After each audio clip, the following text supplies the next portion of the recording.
The queen had only one child. This frightened the king. Not so long ago they were fishermen. He and his twin brother fell to the bottom of the sea. Luckily they were rescued by the god of the sea. He gave them a twin island. But the requirement was that the two brothers share it. All the plants and trees must be in pairs. Even the buildings must be the same. If you see something that's separate, they had to be thrown off the cliff quickly. The two brothers lived a life of nobility, according to the rules. On a night of thunder and lightning, the Red King received bad news. His wife had given birth to only one prince. The Red King felt bad. He drove his motorcycle on a wild goose chase. He drove his motorcycle past the busy towns and into the virgin forest. He wouldn't slow down even when the road got steeper.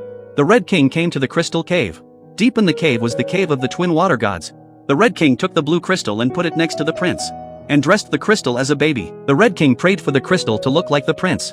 The crystals became like the prince. The Red King lifted them up in joy. And then the crystal fell to the ground and shattered. His behavior angered the god of water.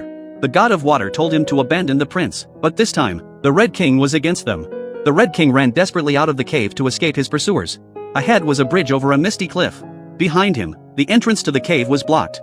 For the sake of the prince, he rushed through without hesitation. But before long, he collided with another motorcycle. When the Red King woke up, and realized that the prince had turned blue. He looked around. He found the Blue King, whom he hadn't seen for a long time. They exchanged babies, and took out the pendant that the water god had given them. The two kings merged the pendants into one. The two islands kept moving closer and closer to the center. At the bottom, the Red and Blue Kings were pushed up by the rocks. They inadvertently broke the water god's ban. They drove the god of water away completely. Now the twin islands can finally have something separate. This boy was just born, and his mom made him study for college. But the boy can't even hold a pen. It wasn't so long ago, the boy was playing in his crib. His mom picked him up, and the boy called his mommy. The woman was shocked. To see if the boy was a child prodigy, the woman puts a pile of clutter on the table. While the boy was drawing, his mother came to him, and took out a sign for the boy to recognize. When she saw the boy reaching for an apple, her mother happily picked him up. From then on he took out his college books and put them on the table and told the boy to study hard from now on. But all the boy wanted was a hug. The woman gave him a pen and corrected his sitting position to make him study faster. But the boy's tiny hands couldn't hold the pencil. The woman was furious. She shook the boy's hand and said he was useless. Then she started to make it worse. The woman straightened the boy's hand. She puts a high-tech robot arm on him. The boy picks up a pencil and scribbles in his notebook.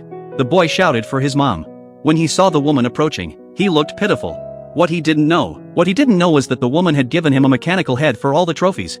Since then, the boy has been studying all the time. But the woman wasn't satisfied. She whipped him every now and then, just to keep the robot boy studying efficiently. When the woman left, the boy saw the graffiti on his desk. He scanned it with his mechanical eye. Suddenly he remembers who he used to be. That's when the woman caught him slacking off and finally turned him into a complete robot.